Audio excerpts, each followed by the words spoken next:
Gracias por vuestra visita. Os quiero dar la bienvenida a todos. Muchos sois, ya conocéis esta casa. Estamos en la sede de la Gran Logia de España, del Gran Oriente Español, donde celebramos habitualmente algunas conferencias. Hoy tenemos la fortuna de tener a un maestro. No es un maestro iniciado, pero es un maestro científico, ciertamente de mucha cualificación. Es un catedrático de estructuras de la Escuela de Arquitectura, ha sido decano del Colegio de Arquitectos, ha sido director de la Escuela de Arquitectura y además escribe de vez en cuando libros que yo recomiendo, tanto de arquitectura, en este caso mágica, como otros, incluso hasta de historia de Madrid, que a mí me parecen verdaderamente sugerentes. Ricardo Lorca nos va a hablar hoy sobre el templo, sobre el templo del Rey Salomón, un templo tan querido como elemento simbólico de nuestra hermandad. El título es exactamente El templo de Salomón, las y ciencias ocultas, mitos paralelos. Cuando hace unos cuantos meses Ricardo presentó el libro en el Colegio de Arquitectos, estuve a punto de decirle algo en ese momento, pero no me atreví. Poco después nos acercamos, Javier Escalada y yo, a verle para invitarle a esta conferencia. El libro es un libro ciertamente singular, donde habla de muchos elementos de la arquitectura. Desde los primeros elementos que tienen algo que ver con la arquitectura mágica o con elementos ocultos, como Stonehenge, hasta la actualidad, pues va pasando revista a los elementos que tienen una gran carga simbólica y una gran carga del propio título, una carga mágica del edificio. Uno de los más importantes, sin duda, ha sido el Templo de Salomón. No solamente el templo, sino el tabernáculo, y yo creo que ha hecho un estudio enormemente profundo de la Biblia, de los textos sagrados del Antiguo Testamento, donde particularmente el estudio de crónicas y de una serie de elementos ha permitido, pues, incluso llegar a dimensionar todos los elementos de la arquitectura del templo de Salomón, del primer templo. Obviamente el templo es un elemento muy simbólico para nosotros y es parte de la arquitectura mágica de la conferencia que nos va a dar Ricardo. Después tendremos un rato de debate también con él, pues, para que podamos hacer preguntas y aclarar determinados elementos que puedan sugerirnos a todos el contenido de su conferencia. Y como conferenciante, Ricardo, le cedo la palabra para que inicie la conferencia. Bien, pues muchas gracias, Miguel. Yo prefiero hablar sin micrófono, se me oye bien en los lugares. Bueno, pues ante todo, pues muchas gracias por esta invitación. Me siento profundamente honrado de ser acogido en un círculo como este. Y yo realmente empezaría hablando de mi primer contacto con la primera utilización, yo diría un poco vicaria, de la masonería. Yo tenía 9 años y entonces vivía en un pueblo que no había instituto, me iba a examinar libre al Instituto de Jerez de la Frontera y en el proceso del examen llegamos allí y resulta que había una asignatura nueva que no sabíamos que existía, que la habían inventado ese año, que se llamaba Formación del Espíritu Nacional. Y entonces me vi frente a un individuo y me preguntó: ¿de quiénes libró a España la gloriosa cruzada? No sé qué. Yo me quedé frío, no sabía qué decir de aquello. Entonces empezó a apuntarme del marxismo. Entonces me acordé de una estampa que había visto en un sitio que aparecían dos viejos repugnantes con unas uñas así y ponía el marxismo y la masonería. Y dije: ¿y de la masonería? Y entonces me dijo: muy bien. Y aprobé la asignatura. confieso que fue un recurso espontáneo, pero realmente fue mi primer contacto. Luego, claro, uno pensaba que la masonería era una cosa muy mala, y entonces en los momentos de rebeldía, que eran pocos, es decir, pues yo, mis aspiraciones para el futuro, ahora hablaré mucho de la previsión del futuro, me hacía cierta ilusión ser obispo, porque había visto uno con aquellas cosas que se ponían que me parecía fantástico, pero en los momentos de rebeldía yo pensaba, cuando sea mayor me haré masón, que es lo peor que se puede ser. Luego vi que no era tan malo, ¿no? Y luego además pues las cosas se complicaban. Mi madre decía, este tío que dibuja también debía ser arquitecto. Mi padre decía, hombre, si tiene sentido común, como tiene buena memoria, lo mejor es que sea registrador de la propiedad. Mi padre tenía razón, desde luego, pero como siempre no le hice caso. Y entonces acabé en esto. Bueno, entonces, pasado este principio, pues voy a hablar del Templo de Salomón, pero voy a hablar paralelamente de un tema que va unido al nacimiento de esta institución, que es el tema del mito de las ciencias ocultas. Y entonces voy a tratar de intentar compaginar las dos cosas y vamos a ver cómo me sale, porque generalmente las conferencias salen mejor la segunda o la tercera vez que la da uno, y esta es la primera. Que espero que si hay algún lapsus, pues que me lo perdonen. El tema, y será un tema frecuente en lo que voy a decir, está en adivinar el porvenir. O sea, el saber lo que va a pasar es absolutamente esencial para la vida, ¿no? Es un ingrediente esencial. Hasta las plantas adivinan el porvenir. O sea, saben, tienen sus ciclos, saben cuándo va a llegar la primavera, tienen sus indicadores. Las plantas, los animales, es decir, el adivinar el porvenir no puede uno vivir sin hacer predicciones. Hay predicciones que son muy sencillas, si dejo caer esto cae al suelo, pero es una predicción. O sea, si no lo hubiera visto antes o no lo supiera. Unas predicciones más sencillas pues están en el código genético. Los animales tienen una capacidad de manejarse con el entorno porque ya están metidos en la supervivencia. Los seres humanos naturalmente también. Entonces hay una parte innata de adivinación del porvenir, de reglas sencillas. El mundo físico es más predecible, salvo cosas como los terremotos o las tormentas o cosas de estas que ya no son menos. El mundo vegetal pues es bastante predecible, el animal lo es algo menos y el humano es muy poco predecible. Realmente, por una parte, pues hay una capacidad de predicción que puede ser codificada en el código genético y otra capacidad de predicción que aprende cada ser vivo de manera individual. Entonces, hay ese tema de experiencia y nosotros tenemos una capacidad compartida probablemente con los elefantes y con los cuervos de comunicarnos y poder comunicar las experiencias personales o individuales de unos a otros. Y entonces, pues aparece este tema tan importante que es la cultura, que es una manera rapidísima de acumular conocimiento y que permite pues mejorar la capacidad de cada uno en función de lo que ha aprendido una colectividad y ya más o menos restringida, porque en la medida en que el conocimiento da poder, pues también existe la pulsión de restringir ese conocimiento a una parte pequeña de la sociedad en la medida en que eso puede acumular o puede hacer el poder, puede, digamos, aumentar o acrecentar el poder individual. Entonces, como siempre, pues si uno empieza la historia y empieza con los egipcios. Los egipcios, pues, ¿por qué han dejado las cosas escritas? Y porque tenemos más datos. En Mesopotamia, que es donde empiezan las cosas, pues todo era más lábil y entonces pues hay menos datos y es más fácil referirse a los egipcios. Egipto,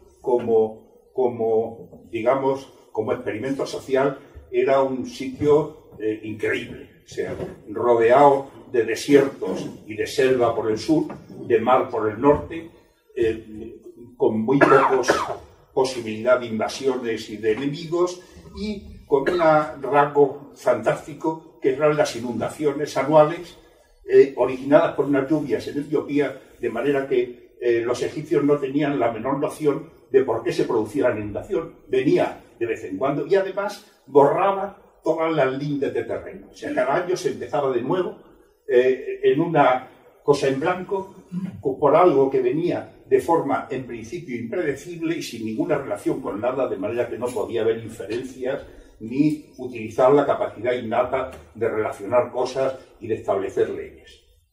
Entonces era un terreno abonado pues, para que un grupo, en este caso los sacerdotes, organizaran, digamos, una recogida de conocimiento y una que les permitía, por un lado, predecir las inundaciones, y en ese caso, tanto predecir como decir, si uno sabe qué va a pasar y los demás no, pues uno puede decir que uno decide que haya la inundación o decide que haya el eclipse, si uno sabe más que nosotros. Y luego eran capaces, otra vez, de volver a poner las lindes de suelo, de manera que las propiedades de cada uno volvían a hacerse. Ese sistema, unido al poder militar del faraón, ha organizado la forma, digamos, más estable de organización de la sociedad humana. Es decir, duró 3000 años el negocio. Y realmente solo la llegada del cristianismo en el siglo III fue capaz de acabar con ello. Luego veremos el tema. En todo caso, los sacerdotes egipcios pues tenían una capacidad de poder grande y se manifestaba con estas cosas, es decir, la pirámide respecto a cuyo extremo giraban las estrellas, que en aquel momento no, la estrella polar pues estaba ahí y nuestra estrella polar, porque la estrella polar o el eje de la Tierra recorre este círculo, y entonces a eso unieron, no es objeto de esto, pues el cómo construir, y consiguen, es una cosa sorprendente, en 80 años de la primera pirámide, digamos, más o menos rudimentaria, que no funcionaba bien, hacen el modelo de las pirámides que conocemos, que ha pervivido hasta ahora y que además pues, ha sido durante hasta 1800 y pico el edificio más alto que se había construido nunca. Egipto tiene el origen digamos, de los conocimientos restringidos, es decir, los sacerdotes tenían unos conocimientos de los que derivan muchos de las ciencias, Platón, Pitágoras estuvo en Egipto, es decir, muchos de los conocimientos que luego han trascendido a Occidente y derivan en un suceso curioso y sorprendente. Es decir, claro, cuando pasan cosas y uno vive en una sociedad organizada, una sociedad tiene reglas, y entonces se está acostumbrado uno a que la sociedad funciona con unas reglas que ha establecido algo. Entonces, los sucesos de la naturaleza, pues hay una manera innata de verlos, que es atribuirlos también a alguien. Entonces así aparecen pues diversos dioses que se ocupan de diversos asuntos, y el que haya alguien que haya dictado unas leyes, pues tiene, digamos, una cierta ventaja o una cierta derivación, que si uno piensa que alguien inconcreto ha dictado las cosas, a lo mejor puede tratar de ver cómo piensa, incluso puede tratar de influir en lo que hace. De manera que ahí aparece esa relación con dioses múltiples en Egipto de distintas cosas, y en un momento dado, hacia el siglo XIII a.C., aparece una derivación extraña en Egipto, que es Akenatón, decide que hay un dios único, es la primera invención del monoteísmo, en una aventura que termina mal. Akenatón termina mal, y probablemente Moisés, si uno lo ve fonéticamente, se parece a Mensés, que era como se denominaban los dignatarios egipcios. Probablemente Moisés era, yo quiero creer porque encaja muy bien, era un sacerdote de Amón que se ve obligado a huir cuando cae el desgracia del faraón, y se lleva consigo a los señores que estaban haciendo el adobe y tal, que eran las tribus judías. Y entonces aparece una derivación de los conocimientos egipcios hacia el pueblo de Israel. Claro, el pueblo de Israel Moisés introduce este Dios único, lo hace, le dota de dos cuestiones. Lo hace mucho más cercano y además lo hace con una relación especial con el pueblo que se había llevado con él. De manera que aparece esa relación con el Dios cercano, que además si uno lee la Biblia, aparte de cercano, pues era bastante arbitrario y no muy bondadoso precisamente, ¿no? Estaba subido encima de su hombro, vigilaba constantemente lo que hacía todo el mundo. Y entonces, entre las cosas y además hace otra cosa, que es dar un libro escrito, de manera que la relación de Dios con los hombres ya se formaliza mediante unos escritos, aunque los escritos luego aparecen posteriormente. Y lo primero que hace Dios es dictarle a Moisés con absoluta precisión cómo tiene que ser el templo en el que se le venere. Y entonces aparece el tabernáculo. El tabernáculo era un templo portátil, de manera que era una tienda de campaña con un recinto exterior de tela que se montaba y desmontaba, y luego una tienda con una caja dentro y con una antesala y con unos porche delantero. El Dios de Israel era extraordinariamente meticuloso, de manera que la descripción que le hace a Moisés de lo que tiene que construir es, yo diría que es incluso más minuciosa que las instrucciones de IKEA para montar un armario, ¿no? O sea, describe cada una de las piezas con absoluto detalle, ¿no? Incluso aquí en la esquina aparece un problema porque hay una pieza que debe sobresalir un poco y Dios le dice que esa pieza sobresale un poco, ¿no? O sea, entonces le dice cómo tienen que ser lo que encajan en la tierra, cómo tienen que ser los postes, cómo tiene que ser cada uno de los detalles. Da una cantidad extraordinaria de medidas. O sea, en la descripción del tabernáculo pues hay como 80 medidas precisas, utilizando una medida que en principio no conocía nadie, heredada de los egipcios, y que conocemos gracias a una indiscreción muy posterior de Ezequiel, que era el codo sagrado. O sea, la medida era en codos, el codo tenía el sentido de que si uno va a hacer una medida larga con una cuerda, lo va enrollando al codo y luego ve cuántas veces lo ha enrollado en el codo. Pero el codo sagrado era distinto.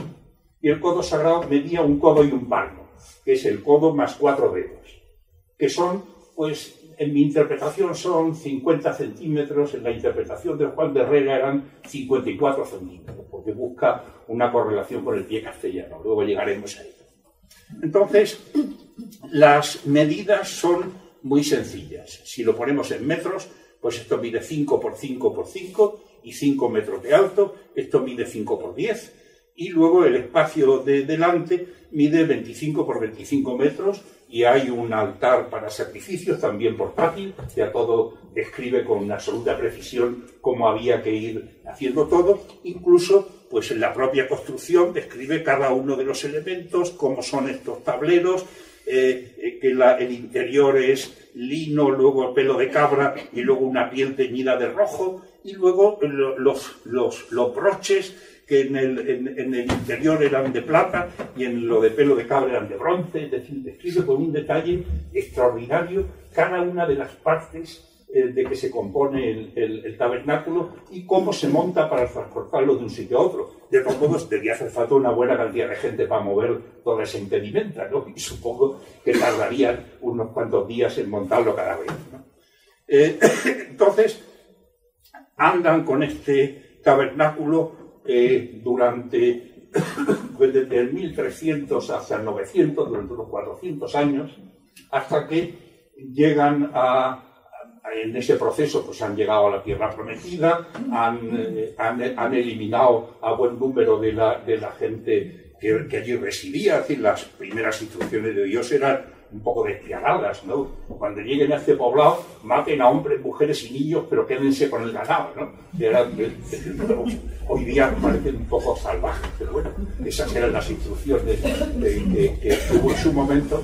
Y hay un dato curioso en todo este tiempo, del andar de los judíos, que es que no existe ningún progreso, digamos, en el conocimiento. Cosa perfectamente comprensible. Es decir, si uno está por su cuenta, necesita saber. Si uno tiene a Dios encima y Dios le dice lo que tiene que hacer, lo que no tiene que hacer, etcétera, pues más vale dedicar su tiempo a estar a bien con Dios que intentar cosas, ¿no? De manera que no intentan nada, simplemente pues se dedican a guerrear, etcétera, hasta que David pues consigue hacer una situación territorial estable. David comete algún error a ojos del Señor, como es, curiosamente, no fue el mandar al marido de Betsabé al frente para que lo mataran y quedarse con la mujer, sino hacer un censo de los extranjeros, que es una cosa un poco rara que fuera eso lo que molestara a Dios, pero bueno, fue lo que le molestó. Y entonces espera a que sea Salomón el que construya realmente el templo, el hijo de David, y el hijo de David de Betsabé, la que había sido mujer del pobre hitita sacrificado, el que construya el templo. Salomón, Dios se ofrece a Salomón, y Salomón lo que le pide a Dios es sabiduría, y entonces Dios le recompensa y le da toda la sabiduría del mundo, y además 700 esposas y 300 concubinas para que se entretuvieran. De manera que el hombre estaba bien servido. Por otra parte, la esposa principal era la hija del rey del faraón de Egipto, o sea que estaba bien situado el hombre. Entonces, Salomón procede a construir el templo. Entonces se encuentra con que su gente no sabía hacer nada, lo que sabían era matarse unos a otros, pero no tenían ninguna experiencia de construcción, y entonces pide auxilio a Hiram, el rey de Tiro, para que le ayude, le mande obreros cualificados, etc. Y ahí se produce un tema lingüístico complicado, porque Hiram le manda, entre los que le manda un fundidor de bronce que también se llama Hiram. No sabemos, realmente ahí a veces se designa uno como Hiram y otro como Uram, no se puede saber, porque en arameo solo se escriben las consonantes, de manera que dos palabras que difieren en la vocales no tienen sentido en la escritura aramea. Pero bueno, tenemos los dos Hirames, y entonces le proporciona los cedros del Líbano para construir, le proporciona los obreros, y entonces Salomón pues construye su templo y no se calienta mucho la cabeza, lo hace simplemente el doble. O sea, si el tabernáculo tenía 5x5x5, en el templo de Salomón el Santa Santorum tiene 10x10x10. O sea, él simplemente duplica las dimensiones del recinto sagrado y construye pues un templo de una riqueza extraordinaria.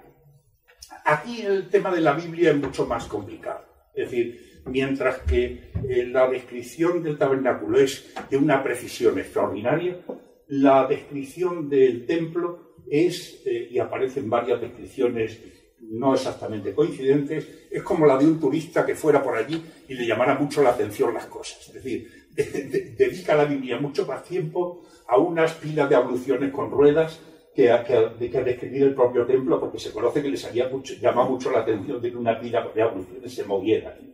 Entonces, el templo era de una riqueza extraordinaria. No es fácil. He estado consultando datos para ver la arquitectura y realmente aparecen cosas muy grandiosas. La parte esencial del templo no era grande, es decir, esto tiene 5x5x5, esto tiene 5x10 y 5 de altura. Delante hay dos grandes columnas de bronce con nombre propio, etcétera, una guirnalda de bronce encima, y luego hay una doble pared. Aquí hay estancias que deben ser muy pequeñas por las dimensiones, y hay dos cuestiones en las que hace hincapié la descripción.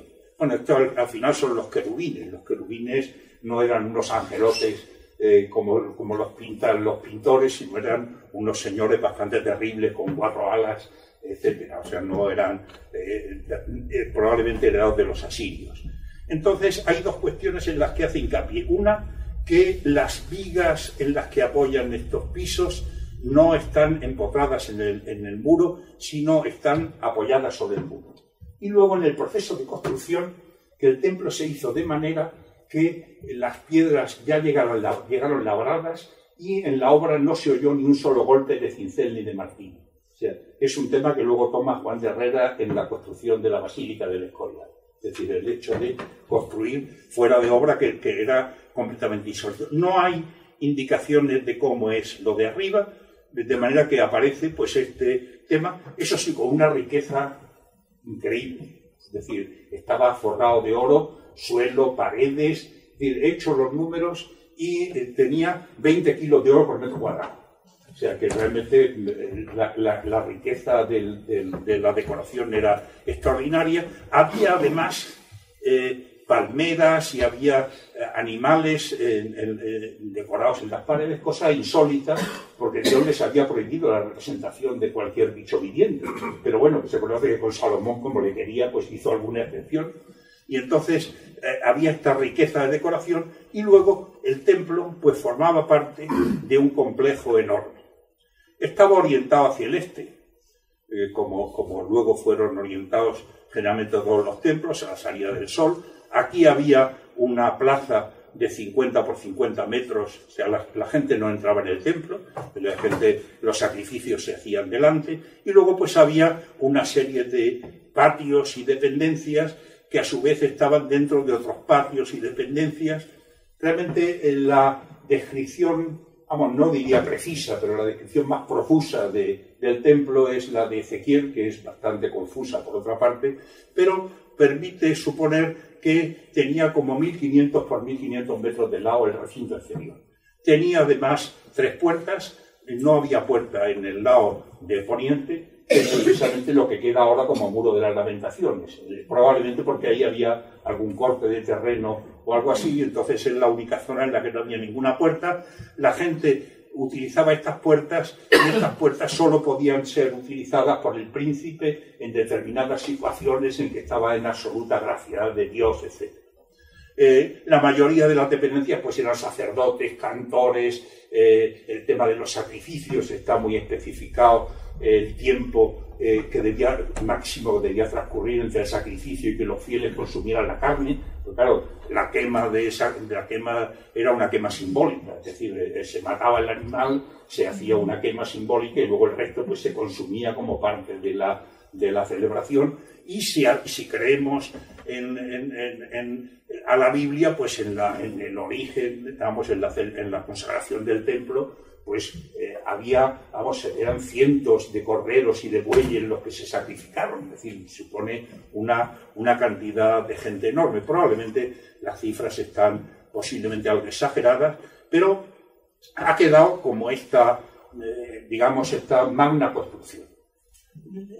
La riqueza del templo no duró mucho, es decir, esa cantidad de oro pues se prestó a saqueos, es decir, en determinadas circunstancias pues tuvieron que recurrir a los objetos preciosos y el oro del templo pues para apaciguar enemigos, etcétera, y llevó pues una vida con altibajos hasta que fue destruido por Nabucodonosor. Entonces estuvo en funcionamiento poco más de 3 siglos el templo hasta su destrucción. Entonces se produce una mutación curiosa. Es decir, mientras que en general en las religiones pues no solo ha habido edificios sagrados, sino lugares sagrados en los que se han ido poniendo templos de distintas, el tabernáculo era un templo sin lugar, es decir, era donde iban ellos. Esto da lugar a un templo con sitio, luego desaparece el templo y entonces aparece un lugar sagrado sin templo. Luego, pues hay 2 reconstrucciones, una primera muy modesta y luego una segunda más fastuosa de Herodes, pero ya nunca volvió a ser lo mismo. Luego ya llegaremos en otro momento al final del templo, y el templo queda como mucho más que como un registro físico del que solo queda un muro. Lo que queda es, sobre todo, porque está escrito en la Biblia, y está escrito y se ha convertido en algo que ha estado permanentemente en la cultura occidental como una parte importante del gran libro de nuestra cultura, del libro fantástico de nuestra cultura. Al mismo tiempo, ya muy poco después de la destrucción del templo, empieza en Grecia pues otra fase cultural distinta, pero que tiene relación con una de las partes del tema, que es el tema de las ciencias ocultas.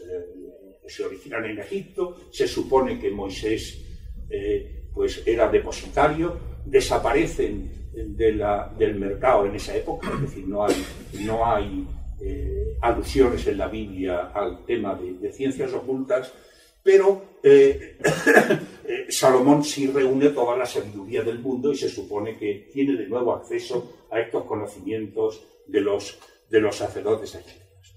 En Grecia, pues aparece una manera de hacer las cosas en las que la medida que aparece permanentemente en la Biblia es sustituida por la proporción, da lugar a estas construcciones que hemos heredado, que nos cuesta trabajo pensar que eran así. Estaban pintadas de unos colores bastante chillones que nos llamarían la atención, pero bueno, lo que nos ha llegado era blanco y para nosotros Grecia es la forma, la proporción y estas cosas fantásticas, ¿no?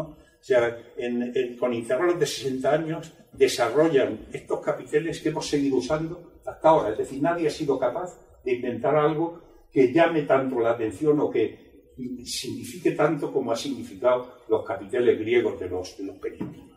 Los griegos inventan otra cosa, que es la filosofía.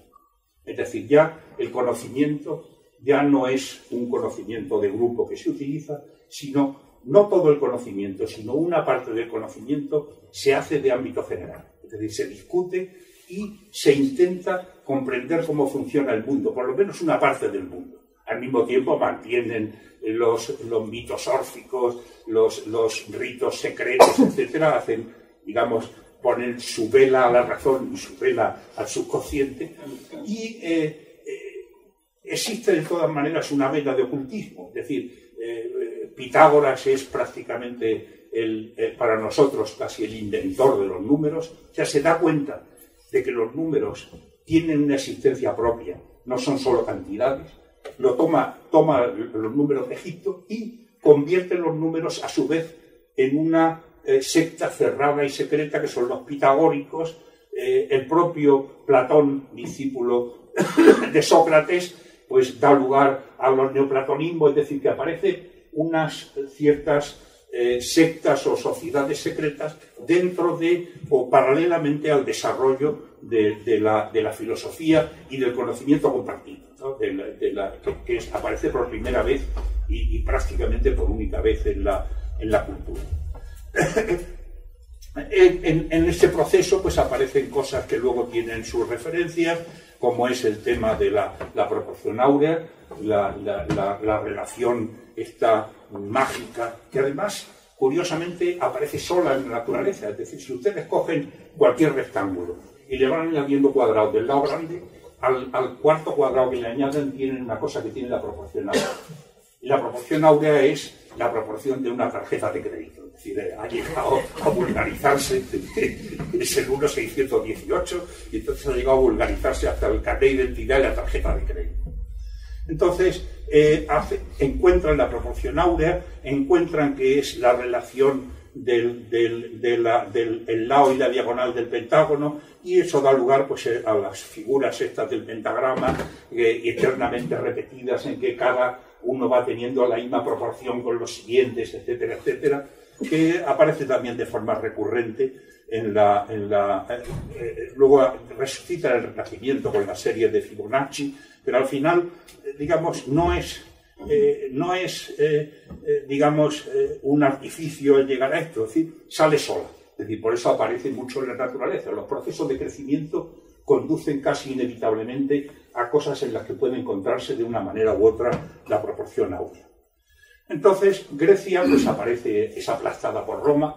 Roma venera a Grecia y realmente lo que nos ha llegado de Grecia, incluso las estatuas son repetición de tal, y no avanza en las ciencias aplicadas. Esto es la cúpula del Panteón encima de una calle del barrio de Salamanca, para dar idea del tamaño. Hacen construcciones fantásticas, dominan el mundo y hacen una cuestión que vuelve a implicar en nuestra historia. El emperador Tito, aburrido de las constantes revoluciones de los judíos, destruye el templo de manera definitiva y construye en vez una un templo a Júpiter, donde estaba, luego ha habido otra serie de templos posteriores, pero lo que queda del templo es pues el enorme muro este, en el que por cortesía del emperador Adriano ya permitía que durante unos días al año los judíos pudieran ir a llorar ahí, pero vamos, unos días muy limitados. Lo que queda físicamente del templo es el muro oeste, el muro que no tenía ninguna puerta. Lo demás, el templo sigue flotando, digamos, en el ideario occidental, y lo que queda pues es este lugar. Se produce durante el Imperio Romano otra cuestión, es decir, el Dios estaba encima del pueblo judío y además lo había elegido, es decir, solo podían no podían reclutar a nadie, estaban restringidos a ellos mismos. Entonces un judío, Pablo de Tarso, hace el invento de extender la cosa a los gentiles, ¿no? Y entonces, entonces se va desarrollando bajo el Imperio Romano la marea creciente del cristianismo que va socavando las raíces del imperio, reunidos en las catacumbas, etcétera, hasta que llegan a ser tantos que consiguen de ser mártires, pasan a ser reconocidos, inmediatamente después a empezar a quemar a los que no estaban de acuerdo con ellos, como realmente una vez que uno llega arriba, pues verdaderamente si no tiene la razón, ¿por qué va a tener que tolerar a otros? Entonces, los cristianos tenían una cosa, descubren una cosa que no había existido antes en ninguna religión. Es decir, los templos eran de los dioses, los sacrificios se hacían delante, generalmente hacia el este, los fieles se reunían a presenciar el sacrificio, pero los cristianos tenían la costumbre de reunirse en secreto. Entonces se dan cuenta de que eso da mucha fuerza, y entonces cuando les reconoce Constantino, dicen, oye, es que nosotros tenemos la costumbre de reunirnos y los templos que hay no nos valen, no sé, entonces ¿qué demonios hacemos? Y entonces habilitan la basílica. La basílica era el edificio civil que no tenía, la única orientación era un porche al sur, donde la gente salía fuera tranquilamente, no a fumar un cigarro, pero sí a charlar un poco mientras tal, y entonces pues se dictaba justicia en un lado o en otro, o se hacían las reuniones, en el sitio donde se reunía mucha gente. Las basílicas se habilitan para el uso de los cristianos, y entonces, después de una serie de titubeos sobre si el altar debía estar en un lado o en otro, pues al final deciden que el altar esté hacia el este, con lo cual la puerta queda hacia el oeste, que queda muy mal orientada. Pero bueno, luego le añaden simplemente a la basílica una cruz, y entonces pues dan lugar pues a una serie de construcciones en las que se aprecia más o menos en la cruz, y que realmente les pasa una cosa: tienen siempre el inconveniente de que la puerta está mal orientada, de manera que acaba entrándose por el sur, acaban habilitando una entrada sur en un lado del crucero, como era la basílica. Entonces, que al final el invento de orientar hacia el este no funciona mucho, ¿no? Entonces, el cristianismo tiene una fuerza tal que arrasa con todo. Es capaz de arrasar hasta con Egipto. O sea, la sociedad, la organización sacerdotal y social de Egipto era tan fuerte que llega Alejandro Magno y la conquista de Egipto, que se reúne con los sacerdotes de Amón y le ponen la corona del Alto y del Bajo Egipto, y ya conquista Egipto. Pero luego llegan los romanos y les hacen lo mismo. Y ellos siguen a su bola tranquilamente, simplemente pues el nuevo faraón era el que mandaba. Entonces los cristianos, el cristianismo, decide acabar, digamos, ahora no le llamaré conocimiento, acabar con la sabiduría antigua. La sabiduría antigua era pagana, y entonces lo hacen con tanta eficacia que se pierde la capacidad de leer la escritura de los sacerdotes egipcios. Arrasan la cultura egipcia de una forma absoluta en el siglo III. Entonces, por otra parte, si arrasaban aquello, en la herencia del monoteísmo, etcétera, les hace también enormemente intolerantes con el acervo, llamemos, de sabiduría antigua, que es denominada pagana, e incluso ya casi sabiduría es denominada como pagana, que naturalmente pues acaba buscando un refugio.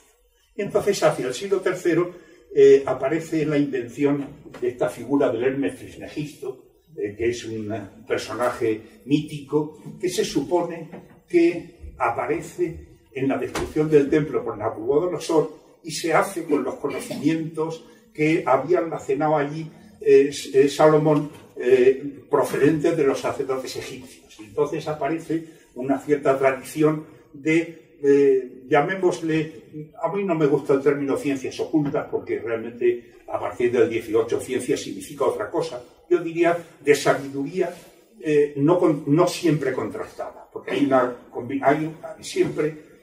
hay inferencias que no pueden probarse, pero tampoco puede probarse que no sean ciertas. Entonces hay un conjunto de cosas que son más o menos contrastables, pero que hay una tradición que procede de egipcios, babilonios, y que se personifica en este personaje, digamos, muy probablemente inventado, ¿no?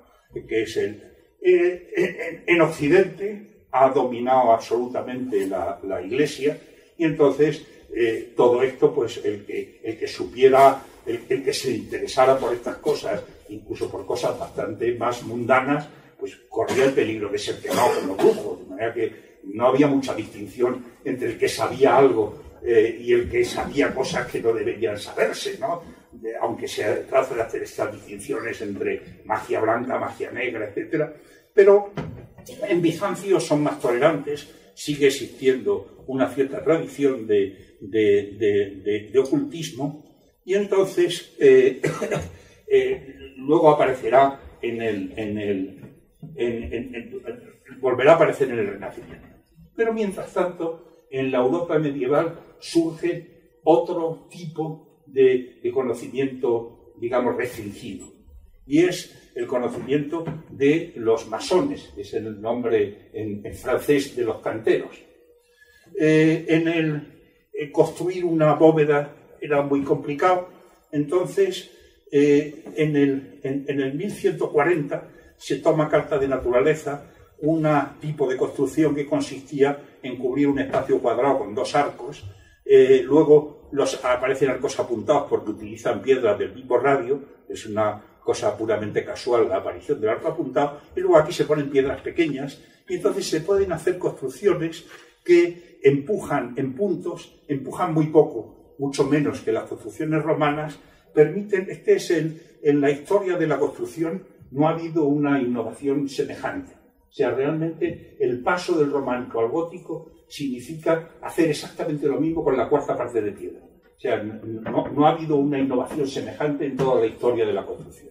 Claro, el saber hacer esto da poder, y entonces el conocimiento de cómo se hacen estas cosas queda restringido en unas cofradías de canteros muy relacionadas entre sí. Es decir, la primera construcción importante de crucería se inaugura en 1140 en la abadía el coro de la abadía de Saint-Denis, y 60 años después están en construcción en Francia 80 catedrales góticas. O sea, se extiende como la pólvora. Hay las cofradías de canteros. Es un conocimiento de naturaleza distinta a los conocimientos heredados de los egipcios, pero es un conocimiento importante que da poder y da capacidad de trabajo, y entonces aparecen estas cofradías de canteros que, empezando por construcciones más simples, llegan a hacer construcciones fantásticas. Claro, el hacer una cosa con la cuarta parte de piedra pues sirve para dos cosas, o para hacerla más barata o para hacerla mucho más grande y mucho más rica, ¿no? Que es para lo que la utilizan de verdad, ¿no? Toca nada más un tiempo de prosperidad en Europa, y entonces se llena de estas construcciones aparentemente frágiles, pero que han tenido perfectamente el paso del tiempo, con unos interiores fantásticos y unos exteriores que parecen un centollo, ¿no? Porque lo que tienen, para que se mantenga el interior, tienen el andamiaje por fuera, ¿no? De piedra nos hemos acostumbrado a verlas, pero la verdad es que ellos las llenaban de casas alrededor porque por fuera no tenían en principio mayor interés. Pero esta es otra, digamos, otra parte otra de las piezas de conocimientos tomados en secreto. Aquí tienen sus partes, digamos, también simbólicas y herméticas, como es, por ejemplo, los laberintos. Es decir, este es el laberinto de la Catedral de Chartres, que es el original que se conserva, que tenía un papel ceremonial, parece que por ahí pues, se producían ciertas ceremonias en que los canónigos pues, se tiraban cosas unos a otros y bailaban. Es decir, las referencias que tenemos de los laberintos son intentos de prohibir su uso, más que de explicar por qué se usaban. Entonces, el del Chartre es una cosa muy curiosa, porque yo pensé en un momento dado que tiene exactamente el mismo tamaño del rosetón. Entonces decía que, bueno, si la portada está orientada al oeste, es imposible que dé la luz del sol, pero Chartre está mal orientado. Y entonces resulta que el día del solsticio de verano, la luz del rosetón cae exactamente en el laberinto. O sea que tiene ese valor, valor tampoco tiene más interés que la anécdota. En un momento dado, el mundo occidental pues, decide empezar a pensar por su cuenta, con ciertos problemas con la Iglesia, cambia la manera de construir, el emblema de la nueva construcción pues, es la de Santa María de Fiore. Aparece un personaje absolutamente crucial en nuestra cultura, que es Galileo, en el que es una mente de una lucidez extraordinaria y es realmente el iniciador del método científico de una manera bastante socrática, ¿no? Y siempre ateniéndose más a temas de proporciones que a medidas, pero es una figura extraordinaria. Curiosamente, Newton nace el mismo año que muere Galileo, o sea, pero él es el verdadero iniciador, y aparece un tema absolutamente crucial, que es la imprenta. La imprenta, lo primero que se imprime naturalmente en la Biblia, pero la imprenta tiene una serie de derivaciones curiosas en todos los ámbitos. La imprenta hace que se produzca papel muy barato, o mucho más barato, y entonces los pintores y los arquitectos empiezan a dibujar, que antes no dibujaban porque no, eran pieles de cordero recién nacido. El papel era mucho más sencillo, aunque el papel era costoso. Curiosamente, la arquitectura se hace sin dibujar hasta el Renacimiento, porque no había dónde dibujar. Entonces aparece el papel y la imprenta, curiosamente, de las primeras cosas que se imprimen en la imprenta son tratados de conocimientos ocultos. Este es el Tratado de Agripa o los tratados de Trismegisto, es decir, que aquello que se supone que era oculto eran los éxitos editoriales de la época, salvo en España. En España, curiosamente, el libro más editado era el Índice de Libros Prohibidos.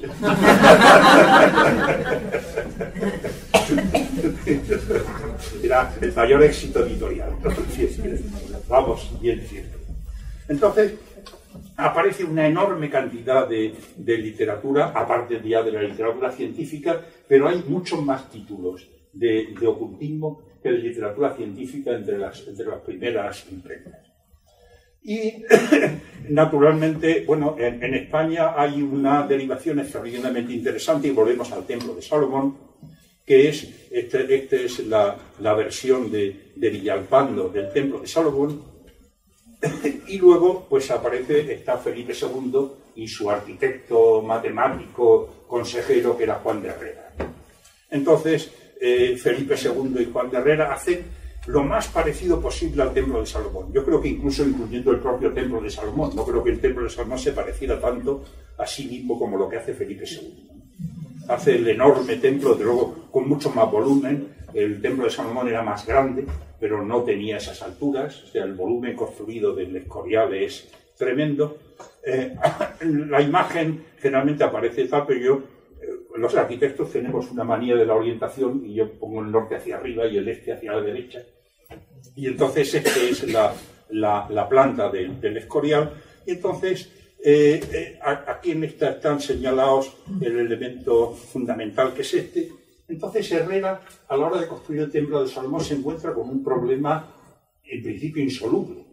Es decir, en el Templo de Salomón, la morada del Dios estaba al fondo, no tenía acceso nadie. El Dios cristiano no solo permite que los gentiles le adoren, sino además se abre a la gente, y además la gente tiene que estar acostumbrada a estar dentro del templo. Entonces, ¿qué es lo que hace Herrera? Vamos, este es el Templo de Salomón. con el espacio delante. Esta es la solución de Herrera. Herrera lo que hace es invertir. Además, la figura que viene después está mejor que esta. Casi voy a pasarla, porque esa está mal orientada. Este es el templo de Salomón. Aquí está el templo, aquí está el espacio de los sacerdotes y aquí está el espacio de 50 por 50 metros donde se reúne el pueblo con el altar de sacrificios. ¿Qué hace Herrera? Como abre el Sancta Sanctorum, lo pone aquí, el espacio le da la vuelta y lo coloca aquí, que es la basílica, tiene 54 por 54 en vez de 50 por 50 porque convierte el codo sagrado en una medida en pies castellanos, y lo que era el templo sigue siendo el espacio de los sacerdotes, que es la sacristía. Es decir, la sacristía es el templo de Salomón dada la vuelta y la basílica es el patio que hay delante. O sea, hace una reproducción absolutamente exacta del templo. Naturalmente, con unos temas de escala. Esta es la sección de la basílica y este es el tamaño del templo de Salomón. O sea que verdaderamente la diferencia de tamaños es considerable, pero hace la recreación más fantástica que se puede hacer, además con esa idea de darle la vuelta, de manera que consigue compaginar la idea del templo de Salomón con los temas cristianos de que los fieles tienen que estar dentro, pero que además tienen que tener acceso directo y visión de la divinidad, cosa que era impensable antes. Naturalmente el resto pues está destinado a los monjes, es decir, como en el templo, pues a los sacerdotes, los monjes, etcétera, que destina todo el resto del complejo. Incluso el tema de la sabiduría está presente, hace una gran biblioteca, que es la que cierra el espacio central. Realmente no le venía a Felipe II, ya le venían, digamos, cultivando el ego en ese sentido. Es decir, cuando de príncipe va a Países Bajos, le empiezan a llamar el nuevo Salomón y le dicen que él es muy prudente, cosa que se creyó y se llamaba a sí mismo el rey prudente, ¿no? Incluso pues hay vidrieras en los Países Bajos en que hacen alusiones directas a la semejanza entre Felipe II y Salomón. Es decir, entonces él eligió, yo pienso que en su fuero interno le hubiera gustado más ser Enrique VIII, pero bueno, se acercó a ser Salomón y lo dejó el Escorial, que es la construcción más tarde. Y entonces, el paso siguiente en esta relación, hay que decir que Felipe II tenía unas dependencias en el Escorial donde practicaba la alquimia. Juan de Herrera pues tiene un libro sobre el discurso de la figura cúbica, tal. Hay ciertas relaciones de Ramundo Lulio, que a su vez era hermético, de manera que Felipe II, esa parte, dentro de lo que le permitía su beatería, pues parece que tenía cierta orientación en ese sentido. Pero aparece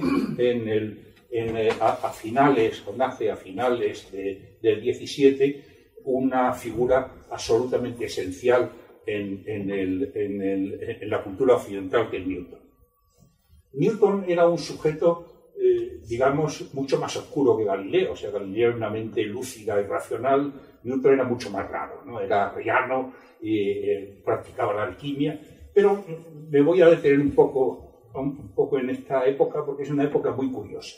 Es decir, aparece, y además en la época en que realmente pues, aparecen, digamos, los precedentes de esta digna congregación.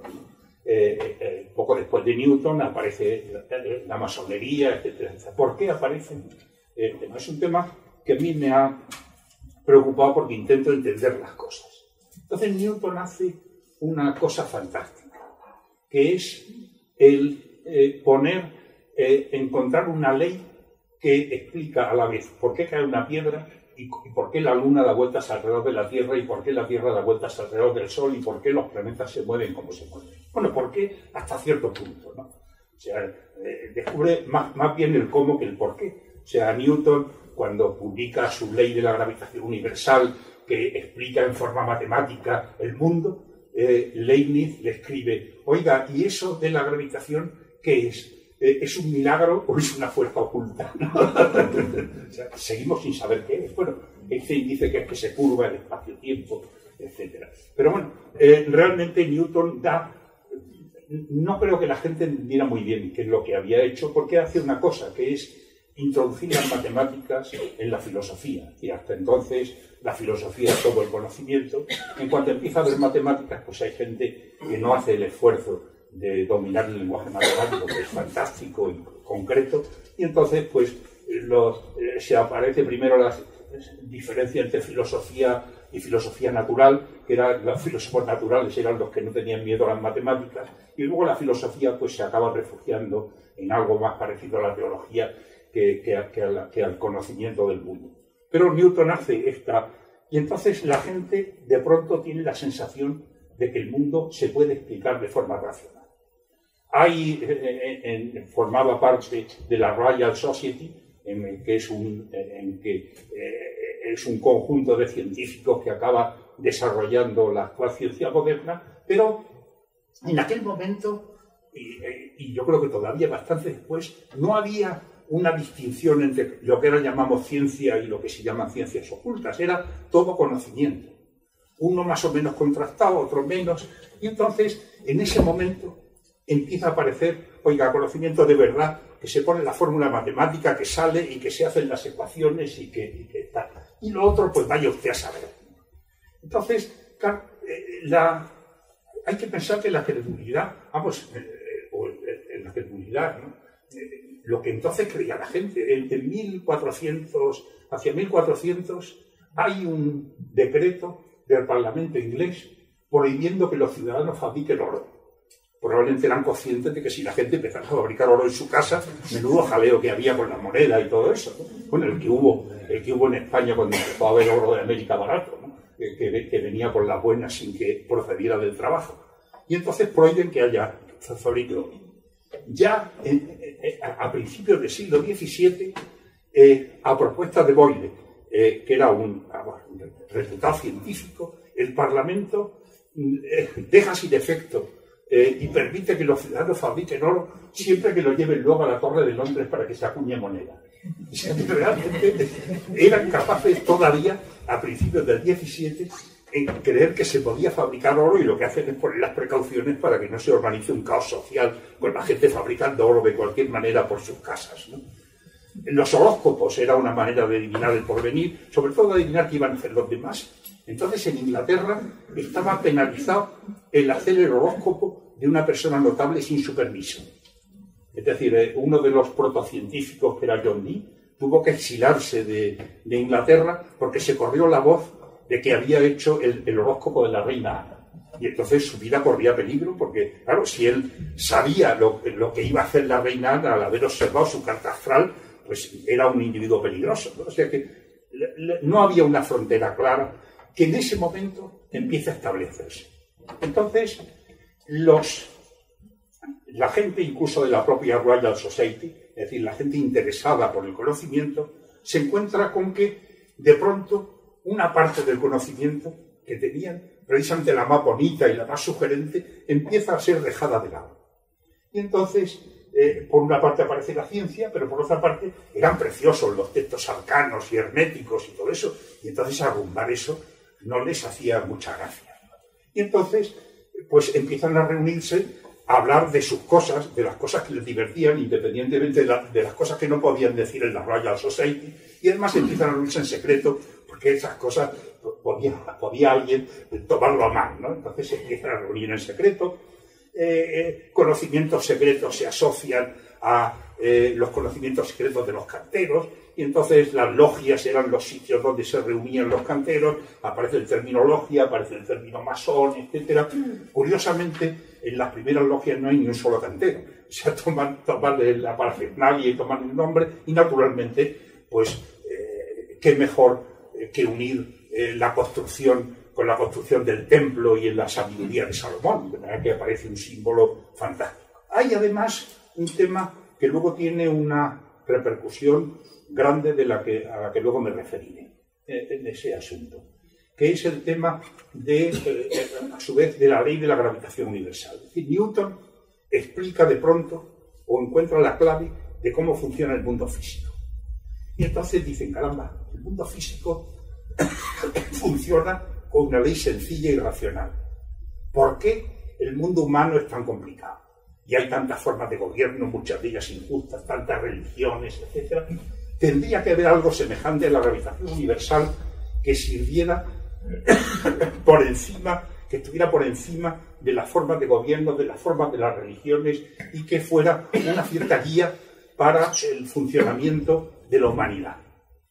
Y lo mismo que nos hemos reunido los científicos en nuestro ego científico para descubrir cómo funciona el mundo, vamos a reunirnos en nuestra otra alternativa de ego para descubrir cómo sería esa manera esa religión por encima de las religiones, o esa forma de gobierno por encima de las formas de gobierno.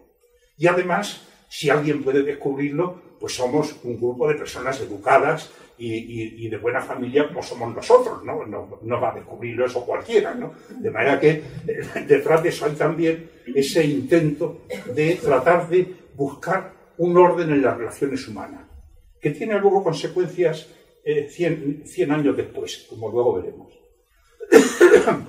Entonces, el libro de Newton todavía se llama Filosofía Natural y los principios matemáticos de la filosofía natural, la gran obra de Newton que cambia el mundo desde entonces. Y Newton, curiosamente, se ocupa también del Templo de Salomón. Claro, como Newton no era arquitecto, pues en lugar de poner el este hacia la derecha, lo pone hacia abajo. Entonces hace un croquis que un arquitecto nunca hubiera hecho esto, siempre hubiera puesto el este hacia el este. Entonces pone el templo cambiado y hace esta parte del templo coincide bastante con mi interpretación, o sea que me parece que está bien.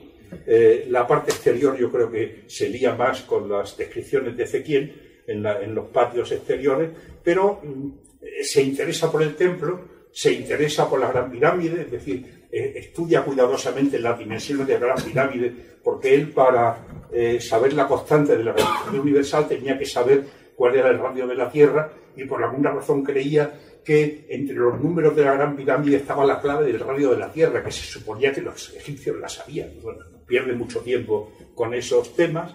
Entonces, esta es ya más detallada su descripción del templo, que ya la he puesto derecha bien, con el oeste hacia la izquierda y el este hacia la derecha, como debe estar, aunque no coincide con el grafismo.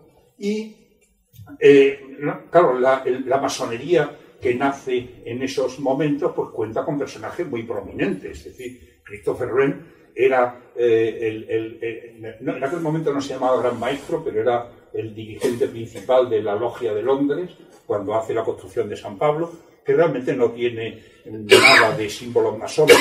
Tiene una solución muy curiosa de la cúpula. Brunelleschi, que había inventado la doble cúpula, y este inventa la triple cúpula. Tiene un cono que sostiene el cupulín, una cúpula que se ve dentro, y luego lo de fuera es de madera con un andamiaje. La cúpula que se ve por fuera es falsa. Hace la gran construcción esta de la Catedral de San Pablo de Londres, pero no tiene, digamos, yo creo que mantiene el tema masónico fuera de su actividad profesional. Pero sí hay un personaje cuyos escritos luego tienen influencia, que es Stackley, que es un discípulo de Newton, y Stackley escribe una cierta fundamentación muy confusa del tema masónico, en lo cual involucra al Templo de Salomón con Stonehenge y con el mausoleo de Halicarnaso. Luego pues hay un arquitecto, John Wood el Viejo, que hace los circus estos ingleses. Ese tiene el tamaño de Stonehenge exactamente. Y luego pues ha cambiado de sitio el museo, y el mausoleo de Halicarnaso, que no tiene nada que ver con el Templo de Salomón, pero en fin, Stackley lo había puesto todo junto, pues luego tiene alguna correlación. Es decir, aparece, esta es una iglesia de Londres en que el campanario es el mausoleo de Halicarnaso, visto como se ve la televisión cuando uno ve una cosa de cinemascope y la ve normal, ¿no? Y la ve con la pantalla normal. Y da lugar pues a templos masónicos en que en algunos casos, pero tampoco demasiados, pues aparecen estas referencias al mausoleo de Halicarnaso en honor a esta. Pero, y ahí voy al otro tema de la relevancia. Las reuniones masónicas en Inglaterra pues eran reuniones de caballeros generalmente, que hablaban de sus cosas. No, en Inglaterra, para su clase social no había un sistema político injusto. Ellos tenían que ver en los asuntos de gobierno, no eran absolutamente, bueno, no tenían en principio objeciones al sistema social, de manera que era, digamos, socialmente, podríamos decir, no irrelevante, pero sin gran trascendencia social. Pero cuando exportan las logias masónicas fuera de Inglaterra, se encuentran con gobiernos injustos, etcétera, y no es que esté, según lo haya descubierto o haya podido averiguar en el credo masónico, el de dedicarse a organizar revoluciones, pero bueno, si uno se reúne en secreto no es mal sitio para organizar también una revolución, ¿no? Entonces, pues aparece una relación de la masonería con movimientos revolucionarios. Desde luego, los fundadores de Estados Unidos eran masones prácticamente todos, los revolucionarios de América del Sur también, y detrás de eso está el buscar esa manera de gobernarse por encima de los sistemas establecidos. Realmente el mayor éxito de este tema es la Constitución de los Estados Unidos de América. Y la Constitución de los Estados Unidos de América es un documento que solamente puede haber sido hecho por gente que tenía la creencia de que las cosas se podían organizar de otra manera, los asuntos humanos. Tiene esa carga de idealismo unida al pragmatismo anglosajón y ese tema fantástico de que da una envidia terrible, ¿no? Con letra pequeña, y tengo un sitio que está, en letra pequeña ocupa 4 páginas la Constitución de Estados Unidos y ha seguido funcionando perfectamente porque está hecha con esa mezcla de pragmatismo y de idealismo que solo de una gente que estuviera tratando de poner orden en los asuntos humanos, hiciera un intento sincero de hacerlo, podía hacerlo. Esta es la puesta de la primera piedra del Capitolio, todo barco su delantal debidamente uniformados, y luego pues construyen el Capitolio. Aquí esto es una quimera, la mitad izquierda de la imagen es el Capitolio de Washington, la otra mitad es San Pablo de Londres. Es decir, el Capitolio es exactamente San Pablo de Londres en el tamaño de la cúpula, en la altura, prácticamente en todo. Es una réplica casi exacta de San Pablo. Naturalmente esta cúpula tiene estructura metálica, ya es otra cuestión, pero formalmente es una réplica sorprendentemente exacta del Capitolio. A su vez, pues en el trazado de las calles de Washington se puede encontrar el pentagrama y se encuentran toda una serie de relaciones en las calles con las situaciones de los monumentos, etcétera, etcétera, de manera que eso es absolutamente intencionado en los trazados. Y realmente, pues en los países anglosajones, una vez triunfada la Revolución Americana, pues digamos la masonería ha sido siempre cosa de gente de orden, lo mismo que lo ha sido siempre en Inglaterra. O sea, no está asociada a este tipo de cosas, pero bueno, tiene sus símbolos. Esta es el obelisco de Washington. El obelisco de Washington es la primera construcción que se hace más alta que la Gran Pirámide. O sea, tiene también sus temas masónicos en el tema del número de peldaños. Siempre uno puede encontrar relaciones raras, incluso han encontrado en la Torre Eiffel, ¿no? Que no tiene... yo por más que leí alguna cosa y empecé a buscar alguna connotación masónica del señor Eiffel y aparte de que, bueno, que tenía bastante influencia y entonces le hacen el concurso a medida para que lo gane él y todas estas cosas, no parece que tuviera mayores historias. Yo creo que la Constitución americana es una buena manera de terminar esto en mi homenaje intelectual a lo que significa esta congregación. Muchas gracias por la atención.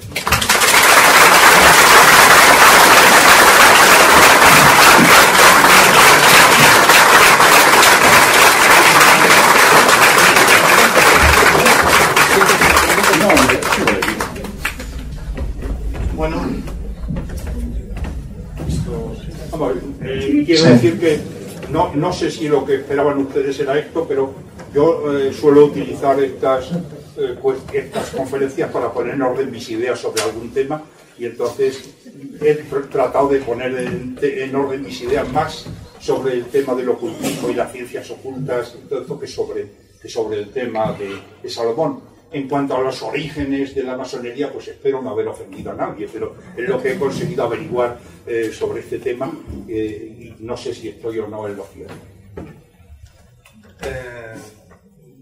Supongo que os habéis dado cuenta que cuando he presentado a Ricardo he dicho que era un maestro. Es un maestro, no está iniciado, pero vale, debería serlo, porque es en su capacidad de transmitir el conocimiento, de transmitirnos su forma de entender la historia, la vida, su forma de interpretar el transcurso de la cultura a lo largo de los siglos, y el papel que las sociedades juegan y el papel que los sacerdotes y los iniciados juegan. Yo creo que es un tema absolutamente apasionante. Yo creo que ha dado... a mí, Ricardo, te digo que no solamente esperaba esto, sino me ha sorprendido, y me ha sorprendido gratamente. Esto nos permite, bueno, pues, debatir contigo demasiados conceptos. Posiblemente en el rato de media hora que tengamos para debatir con Ricardo el tema, pues dé para muy poco, así que le invitaremos en cualquier otra ocasión para poder seguir profundizando en el debate con él. Vamos a abrir ahora un periodo de preguntas, de lo que queráis, y contestar con él pues todo esto que nos ha sugerido en esta estupenda charla y en esta extraordinaria conferencia.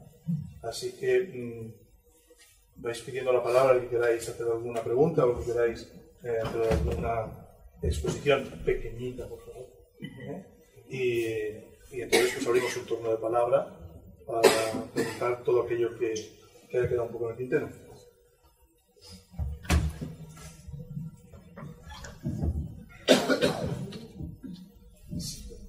Adelante.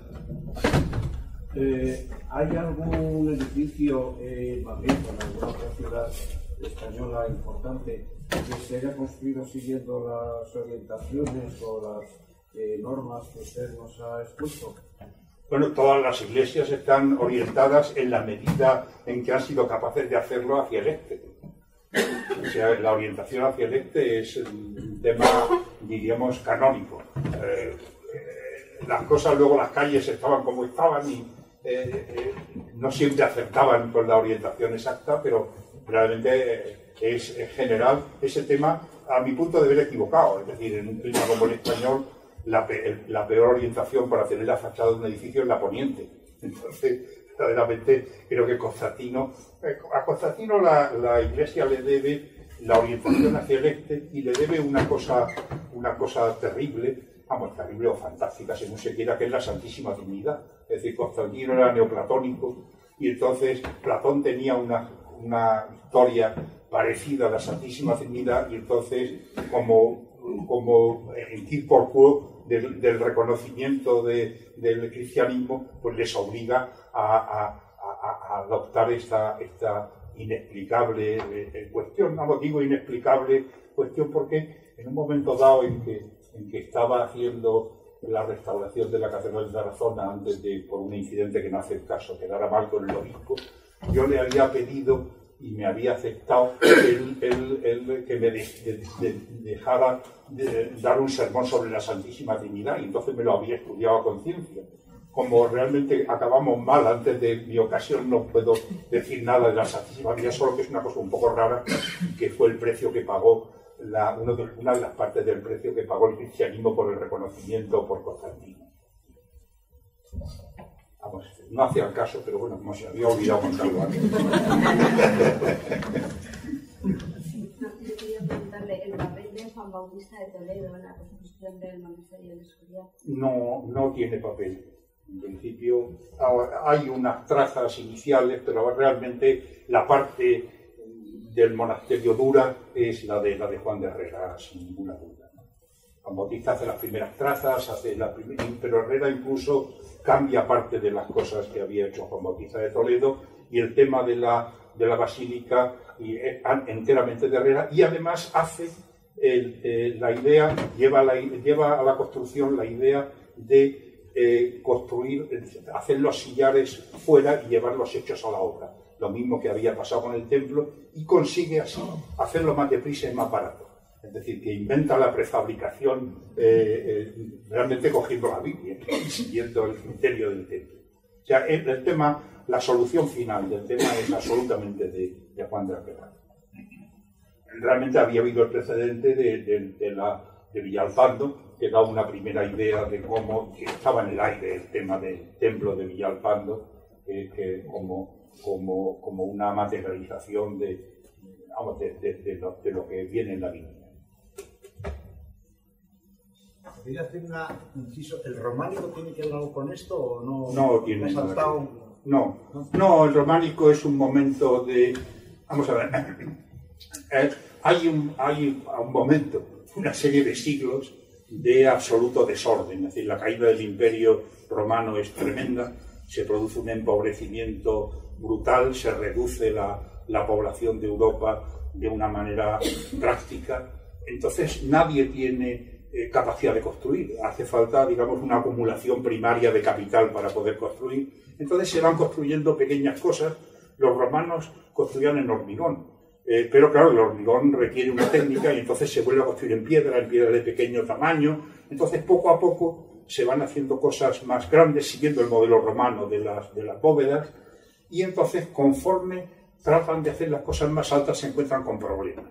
Y entonces empieza el tema de cómo contrarrestar el empuje de las bóvedas. Entonces hay un edificio de transición que es la Catedral de Santiago. En la Catedral de Santiago se les ocurre ya cómo contrarrestar, pero lo hacen todo corrido, con lo cual no tiene luz. Y entonces la Catedral de Santiago por 30 años no es gótica.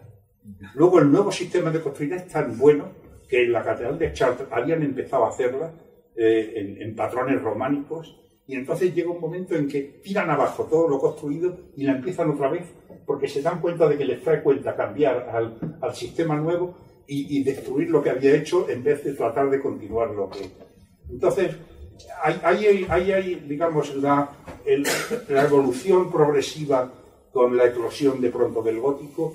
No tiene precedente en la arquitectura anterior, ni tiene un tema ideológico. Es una cosa que sale y que además, curiosamente, pues cuando llega el Renacimiento, es considerada de manera peyorativa. Es decir, el Renacimiento supone una regresión en la manera de construir. Es decir, los edificios eran más caros, tanto es así que en los sitios donde había habido un buen gótico tardío, como en España o en Inglaterra, los constructores se niegan a hacer los edificios renacentistas y llegan al compromiso de poner la fachada renacentista y por dentro hacerlo gótico porque era más barato.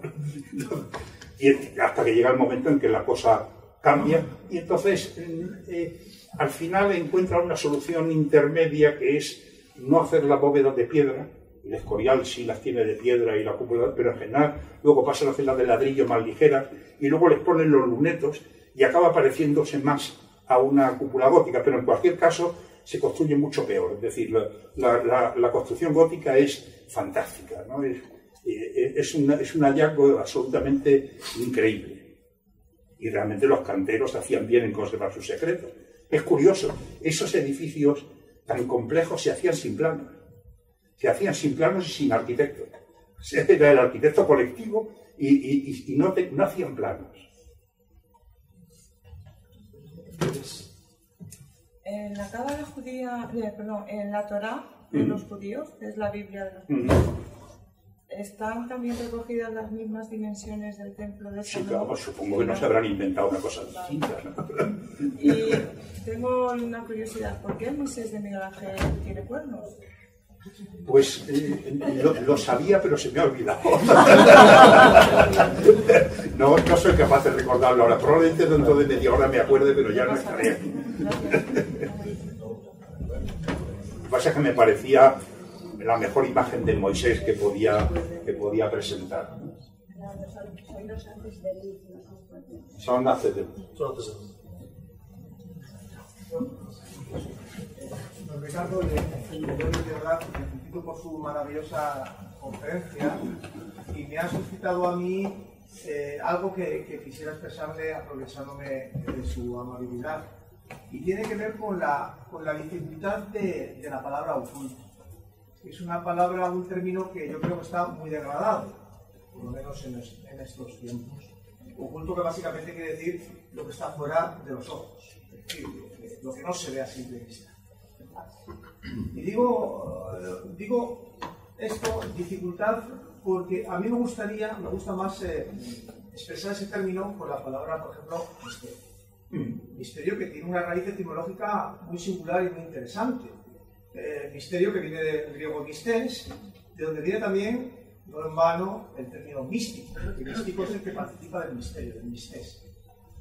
Mistés, que además la raíz, perdone que a lo mejor soy demasiado tal, la raíz de mistés es miesis, el verbo griego, que quiere decir algo que en esta casa tiene mucho sentido, y es el acto de abrir los ojos.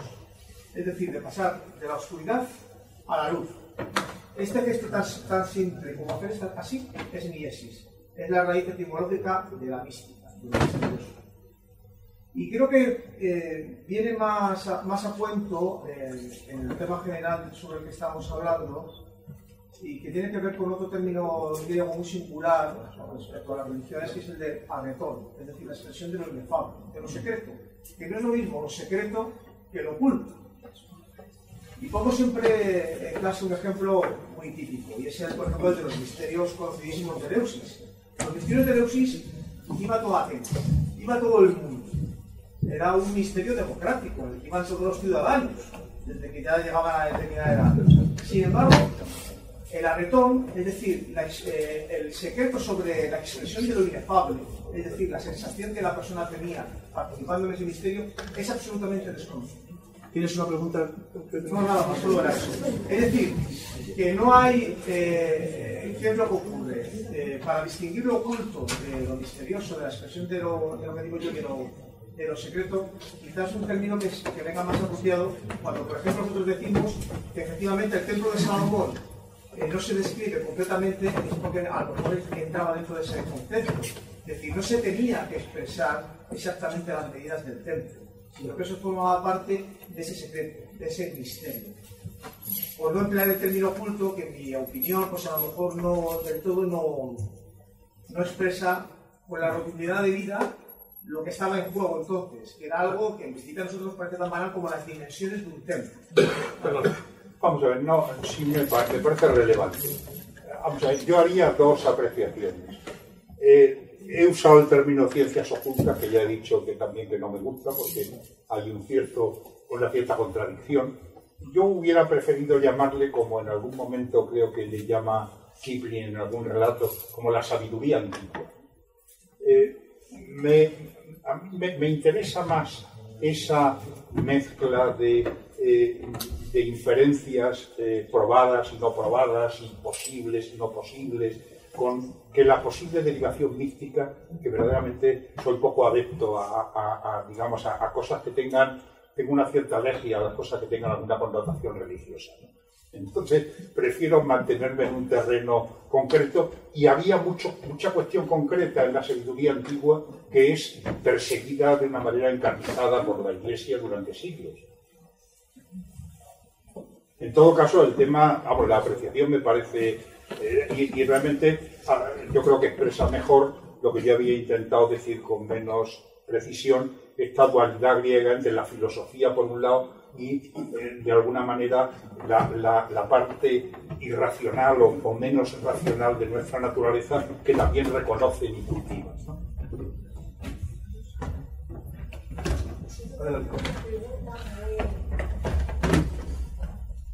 Muy básica. Usted ha dicho, yo no he entendido que usted ha dicho, cuando el templo de Salomón se estaba construyendo, no se construía dentro, es decir, no se trabajaba con ninguna herramienta dentro del templo, ¿es así? Sí. Pues sacaba usted de las estudiantes. No, pero se trabajaba fuera del templo. O sea, pero yo creo que algunos hermanos saben dónde voy. Pero se llevaban las piedras, además eso es muy precisa la Biblia. Se llevaban las piedras labradas, incluso en el propio templo ni siquiera hay un agujero, hay un orificio para meter la viga, sino la viga se apoya. Se mete en el muro de fuera, pero se apoya en el muro de dentro. Es de esos temas absolutamente precisos. No se oyó ningún ruido de martillo ni cincel durante toda la construcción. Lo siento. Los elementos simbólicos que se utilizan en masonería tienen algo que ver, pero no siempre la precisión de la técnica de construcción con un elemento. Sabemos, en los que hemos sido iniciados en esta, sabemos que utilizamos muchas veces elementos que nos sirven como símbolos. Evidentemente el símbolo hay que interpretarlo. No puede ser un elemento de la rotundidad de pensar que su existencia quiebra un determinado concepto filosófico. No es posible. Y la filosofía, los conceptos y la interpretación de los símbolos es una cosa, y la realidad de la construcción a lo largo de la historia es otra. Por ejemplo, Ricardo decía, es que hasta muy cercano a nuestros días no había papel y no había elementos para dibujar. Para dibujar la arquitectura. ¿Dónde se dibujaba? Para nosotros simbólicamente es cierto, no es cierto. Se dibujaba en las logias. Las logias eran los espacios exteriores a las catedrales, en donde el maestro, en el suelo, dibujaba y luego se perdía, se borraba. Es decir, eso es contradictorio con determinados principios que nosotros hemos aceptado de conocimiento para que esos símbolos puedan ser utilizados como símbolos y como estudio de los símbolos en nuestra filosofía.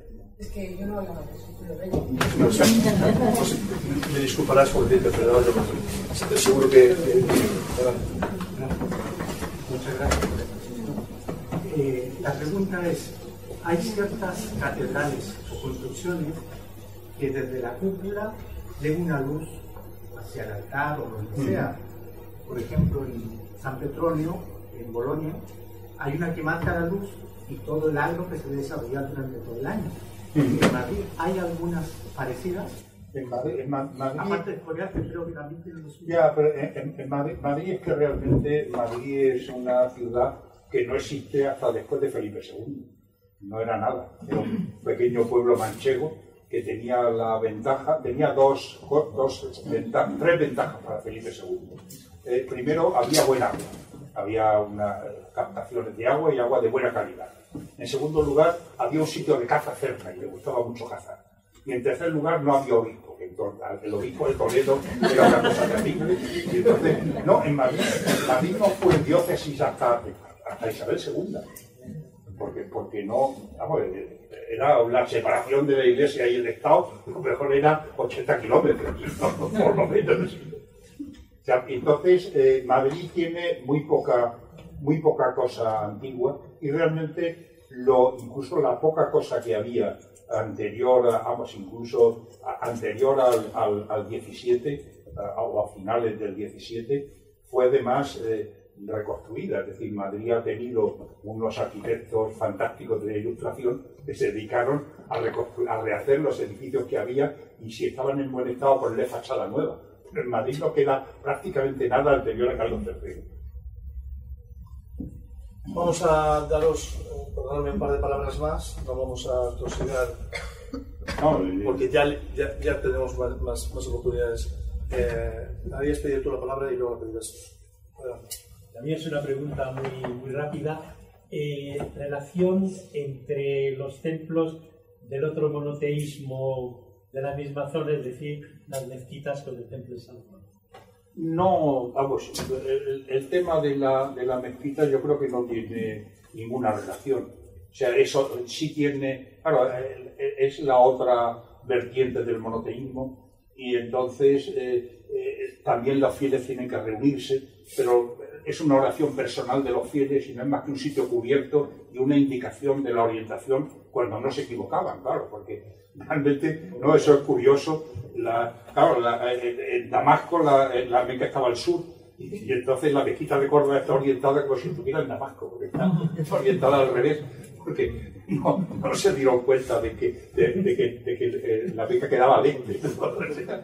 Entonces no tiene más que esa seña de orientación, pero no hay el más mínimo parecido formal, el Dios no está, el Dios está en otro sitio, no hay presencia, ni hay sacrificios, ni hay más que una meditación personal en cierta medida orientada, ¿no? Es realmente... La estructura arquitectónica... La estructura no tiene nada que ver. Pues bueno, en primer lugar, enhorabuena por esa expresión magistral que nos ha dado. Y en segundo lugar, una pregunta muy concreta. El templo de Salomón está inspirado en la tienda de Moisés, ¿no? Bueno, el interior del templo es lo que Dios le había dicho a Moisés, ¿no? Además le había dicho con una precisión extraordinaria. Porque la pregunta es, ¿Moisés se inspiró a su vez en Egipto o...? No, realmente no tiene, yo creo que no, es muy... Vamos, hay que pensar que no es Moisés, o sea, además Dios hizo una cosa con Moisés, hasta le enseñó dibujos, no le dio ninguno, pero hasta le enseñó dibujos de cómo tenía que ser, por si la explicación escrita no era suficiente. Probablemente en el templo de Salomón, en las columnas y en determinadas cosas, había obeliscos también en las entradas. Hay parentesco de cosas egipcias porque era lo que conocían, pero no, desde luego el tabernáculo es una cosa de una abstracción extraordinaria, ¿no? Ahí hay un recorrido muy curioso, ¿no? El tabernáculo empieza siendo un templo sin lugar, luego hay un lugar sin templo, y luego el Escorial se elige un lugar arbitrario que no era sagrado ni nada y vuelve a ser otro templo sin lugar. El lugar lo hace la situación del templo, ¿no? Yo creo que lo más importante del templo de Salomón es el Escorial.